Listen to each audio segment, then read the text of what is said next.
Munduan 7.000 hizkuntzatik gora daude. Asko bereziak dira, desberdinak, beste batzuk arrotzak batzuentzat, eta ikasteko zaiak direnak ere omen daude.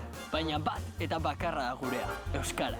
Eta euskaraz ari bagara ezin aipatu gabe utzi esaera zaharrak. Belaunaldiz belaunaldi transmititu diren irakaspen edo ohartarazpenak dira eta bikainak dira jolasean aritzeko. Gaur, hitz eta pitz arituko gara esaera zaharren inguruan. Kaixo Maiur, kaixo Malen, zer moduz? Ondo. Ondo, presa dute jokatzeko? Bai. Ba, ongi etorri hitz eta pitz lehiaketara. Euskara ardatz duen txapelketa da hau. Hemen, sinonimoekin, esamoldeekin, aldaerekin edo euskalkiekin jolasean arituko gara. Zuei esaera zaharrekin jokatzea tokatu zaizue. Zer iruditzen? Ondo.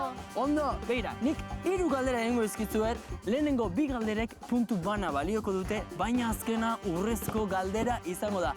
2 puntu balioko ditu. Prest hasteko? Bai. Bagoazen lehiaketarekin. Ea ba, lehenengo galdera, ondo zorroztu belarriak. Amaitu esaera zaharra, aze parea, gaztea eta agurea, karakola eta barea, edo armierma eta belea. Amaiur? Karakola eta barea. Zuzena! Honela dio esaerak, aze parea, karakola eta barea. 2 pertsona oso antzekoak direnean eta antzeko zerbait egin dutenean erabiltzen da esaera hau. Erabili izan duzu inoiz? Bai. Ba, begira gure 2 pertsona hauek nola erabiltzen duten. Xabi, egin dituzu etxeko lanak atzo jolasean hasi nintzen eta egitea aztu zaizkit? Etxeko lanak? Ja! Ba, nire ere egitea aztu zaizkit? Eba da, ze parea, karakola eta barea. Eba, Amaiurrek puntu bat lortu du eta Malenek oraindik ez, moia lasai. 2. galdera, hementxe datorreta. Zer esan nahi du usteak erdi ustel atxotitzak? Susmoak ez direla beti zuzenak izaten, susmoak beti direla zuzenak, edo bakoitzak bere iritzia duela? Eba, Malen? Lehenengo zuen. Susmoak ez direla beti zuzenak izaten? Bai. Zuzena! Zentzuz jokatzeko eta errealitatea egiaztatzeko gonbitea egiten digu, ba, esaera zahar honek. Ezagutzen zenuten? Bai. Ea, ba, ikustezagun esaera hau erabiltzeko adibide bat. Aizu, enteratu zera, usteotatzu aitortzi gortu zutela eta esango nuke Tereseri baloiak kendu ziolako izan zera. Ba, usteak erdi ustel. Aitor eta Terese biak nirekin aritu ziren futbolean jolasean, eta oso gustura aritu ginen. Benetan? Bai, buruan txutxu-mutxuka hasi horretik agian egiaztatu horrela izan zela. Ados, ados. Adibide bikaina, bikote. Ea, ikustezagun nola dauden markagailuak. Amaiurrek puntu bat eta Malenek beste bat.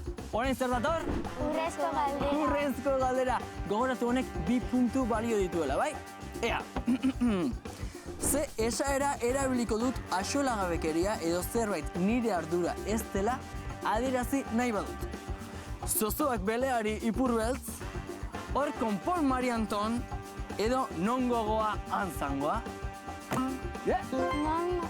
Non nongoa. Antzangoa, ez da zuzena errebotea. Hor konpon Marianton. Zuzena! Oso ondo! Begira, horrela erabiltzen dute gure bikiek. Ikusiko duzu, aitek izugarrizko horri eta botako dite ongelako jostaiak ez jasotzeratik.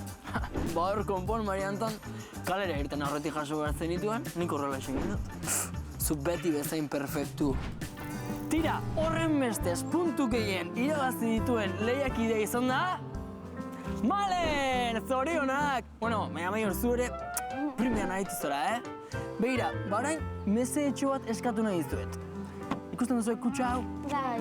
Ba, nire lehiakide guztien hitz gustukoenak, euskaraz noski, hementxe sartuko ditut. Beraz, eskatuko dizut mesedez papel horretan zuen hitzik gustukoena idazteko. Luzeak dira hitzak, Bai. Idatzi da?